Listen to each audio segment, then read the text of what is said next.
안녕하세요, 스미더스입니다. 제가 한동안 안 하다가 급하게 방송을 켰습니다. 그 몇몇 이슈들에 대해서 여러분들이 조금 모르시는 게 있는 것 같아가지고 제가 그 이면에 대한 내용을 좀 알려드려야 될 것 같아서 급작스럽게 방송을 켰습니다. 첫 번째, 그 이상민 행안부 장관을 이제 용산 그 참사 이후에 이태원 참사 이후에 왜 자르지 않냐, 왜 책임을 지우지 않았냐, 이렇게 말씀하시는 분들이 몇 분 계십니다. 그리고 박희영 용산구청장에 대해서도 저거 책임지고 지가 그만둬야 되는데 왜 책임지지 않냐, 왜 버티냐, 이런 말씀을 하시는 분들이 계시는데요. 그러니까 대통령실에서 뭐 그런저런 일련의 사정, 그리고 국민의힘에서 그런저런 일련의 사정에 대해서 몰라서 지금 그냥 두는 게 아닙니다. 무슨 내용이냐면, 뭐 언론 보도에서도 일부 조그맣게나마 그 단서가 나온 게 있는데, 용산 참사가 그러니까 이태원 그 참사가 일어나기 이전에 한창 이상민 장관은 이제 누구랑 싸웠냐면 경찰대 출신들의 경찰 고위 간부들하고 싸워왔습니다. 경찰국 신설도 그렇고, 이게 포괄적으로는 경찰의 수사권을 좀 제한하고, 그 다음에 경찰대 카르텔을 갖다가 해체시키는, 심하게 말하면 이제 경찰대 폐지까지도 포괄하는 그런 내용이었습니다.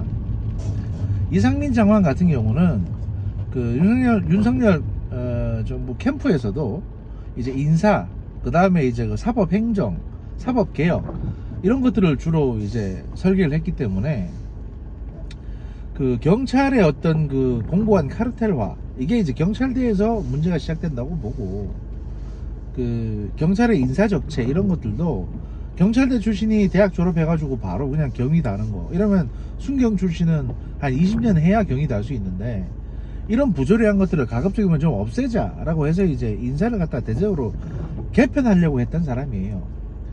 또 우리나라 수사기관에 각종 뭐 난립해 있는 수사기관들을 다 정리해가지고 체계화시키려고도 했습니다. 즉 그런 일련의 계획들을 갖다 다 총괄하기 위해서 행정안전부 장관제를 준 거였거든요. 물론 이제 대통령의 신임도 막강하고요.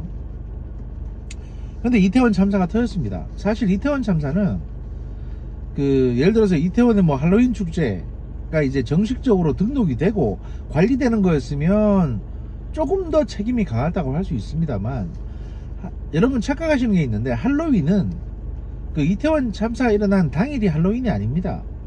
그 한 2, 3일 뒤가 할로윈이었고요. 그 당일은 그냥 토요일인가 그래가지고 그냥 사람들이 많이 모였던 거예요. 누구도 예상을 못했습니다. 그런데 뭐 오케이, 그건 좋다 칩시다. 그런데 사건이 발생한 직후에 경찰들이 움직임이 조금 이상했죠. 물론 최대한 경찰들이 달려가긴 했습니다만, 용산경찰서장부터 시작해서 경찰 지휘부는 좀 굼떴습니다. 대통령실에서는 이거를 굉장히 이상하게 본 겁니다. 얘들 왜 이러지? 왜냐면 빨리 움직이라고 다 장관 라인에서 다 일괄적으로 지시가 내려갔는데 얘들이 굼떴어요. 그리고 몇몇 정황이 포착됩니다. 이임재 용산서장 같은 경우에 굉장히 느리게 이동하고 소극적으로 행동을 했거든요. 이게 일련의 경찰대 라인으로부터 지시를 받은 게 아닌가라는 의심이 생긴 겁니다. 그래서 그걸 집중적으로 감찰하고 조사를 해왔던 겁니다. 왜냐, 이게 사실 그쪽 업무에 종사할 일반인들은 어떻게 보면 이제 어떻게 그런 생각을 그 상황에서 그런 생각을 할 수 있냐라고 생각할지 모르겠는데, 직업이 이거다 보면 동물적으로 반응을 합니다. 심지어 저조차도 용산 사건 터졌다는 속보 떴을 때 이거 까딱 잘못하면 세월호 넘버2가 되겠는데? 라는 생각을 해서 대통령실하고 여기저기 아는데 연락해서 빨리 움직이시는 게 좋겠다고 얘기를 했었거든요. 아무것도 아닌 일반인임에도 불구하고. 그런데 그랬는데 경찰 간부들 입장에서는 야, 요거 잘하면 행안부 장관 날릴 수 있는 이벤트겠다라고 생각을 안 할 것 같습니까? 합니다.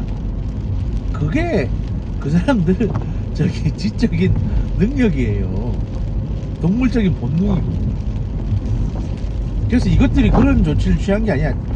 평소 껄끄럽던 장관을 이번 기회에 날려버리면 개혁의 동력이 한참 뒤처지는 거잖아요. 지금 탄핵한 것도 마찬가지고. 그래서 이제 그런 공격이 들어온 게 아니냐는 판단을 VIP가 하셨기 때문에, 야, 일단 이상민 장관이 사표를 내는, 도의적인 책임을 지고 사표를 내는데도 불구하고 그거를 반려시킨 겁니다. 그게 팩트예요. 그거 만약에 교체하면 경찰대 개혁 못합니다. 경찰 가르치면 뭔 없어요. 왜냐면 지난 문재인 정부 5년간 검찰을 의도적으로 누르고 국정원을 갖다가 억제시키면서 경찰청 정보국과 경찰 애들이 굉장히 많이 민주당하고 결탁이 됐었습니다. 그 결과가 이제 수사권 획득이죠. 사실 수사권을 가져온다는 게 뭐 우리도 뭐 수사권 가지고 검사 지휘 안 받으면서 맘 놓고 수사 좀 해보자, 단순히 이런 것 때문에 수사권 가지고 싸웠다고 생각하세요? 일선 경찰들은 수사권 가져오면 더 피곤해집니다. 그런데 간부들은 수사권을 어떻게 해서든 가져오고 싶어 했죠. 왜냐? 수사권을 가지고 있는 간부가 자기 후배로 있으면 그 선배 간부는 퇴직하고 나서 로펌에 고액 연봉으로 취직할 수가 있거든요. 그래서 정관 예우의 차원에서 후배한테 압박을 해가지고 야, 그 사건 좀 잘 봐줘라. 당연히 이렇게 되는 겁니다. 검찰도 그렇게 해왔으니까. 결국 문제는 돈이에요. 돈. 그 돈 때문에 이런 일이 생기는 건데 그거를 못 보시면 안 되는 겁니다.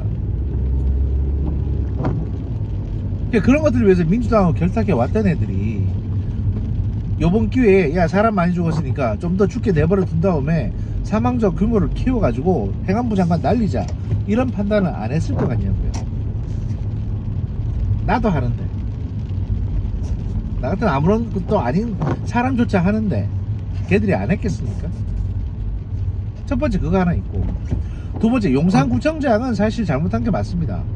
상황 관리를 못했고 거짓말까지 했으니까요. 상황 관리 못한 건 그럴 수 있는데 나중에 추후 조치해서 거짓말을 한 거는 분명히 문제입니다. 근데 왜 못 날리냐? 용산구청장도 그만두고 싶다고 몇 번 얘기했어요. 그만두면 사실 기소까지는 안 될 수도 있으니까. 근데 이제 국민의힘 당에서 반대 않습니다. 왜냐하면 지금 그만두면 이제 올해 말에 보궐선거를 해야 됩니다. 지금 강서구청장 보궐선거가 10월달에 있거든요. 그러니까 내년 총선에 같이 하는 게 아니고 올해 말에 따로 그것만 해야 돼요. 자, 그러면 도의적인 책임으로 국민의힘에서 공천을 할 수 있겠습니까? 두 번째, 공천을 한다고 해도 누가 당선될 것 같습니까? 당연히 민주당 쪽에서 공천한 사람이 당선될 가능성이 크죠. 그런데 용산에는 대통령실이 있습니다. 자, 이렇게 되면 민주당 출신의 용산구청장이 들어오게 되면 대통령실 앞에 집회하는 거, 시위하는 거, 그 허가 관련 사항부터 시작해서 모든 게 꼬입니다. 하다못해 가로등 하나 설치하는 것도 용산구에서 오케이 안 해주면 대통령실하고 용산구하고 멱살잡이 해야 돼요. 이런 일이 발생하면 여러분 이거 감당할 수 있겠습니까? 그런 이유 때문에, 그런 어른의 사정들 때문에 당연한 일을 당연히 못하고 있는 거기 때문에 이런 내막에 대해서 조금이라도 아신다면 이거 추가적으로 비판하시면 안 됩니다. 그냥 지켜봐 주시는 게 맞아요. 민주당이 지극히 지금 무도한 행동을 하고 있거든요.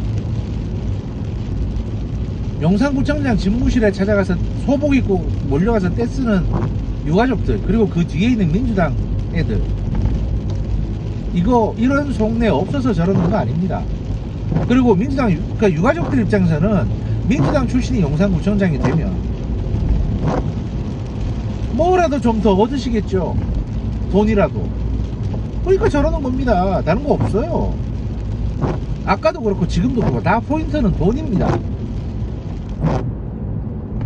그게 현실입니다. 참혹하고 냉정한, 그리고 더러운 현실입니다. 정치가 원래 그런 겁니다. 조만간 또 뵙겠습니다. 감사합니다.